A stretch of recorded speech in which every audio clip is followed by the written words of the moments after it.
Check this out, you guys.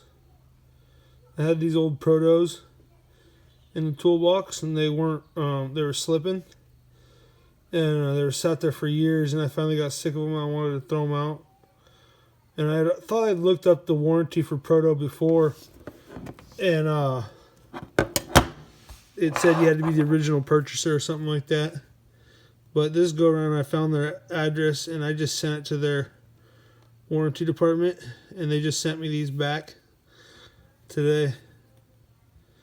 Not too shabby. There's a little 1/4-inch drive and a 1/2-inch drive. I wish I had a 3/8 drive of the same one, but pretty sweet. Not too bad.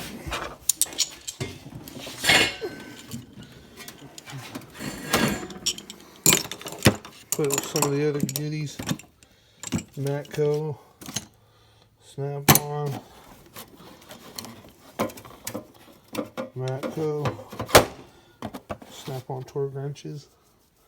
And Proto going good on their warranty. That's what's up.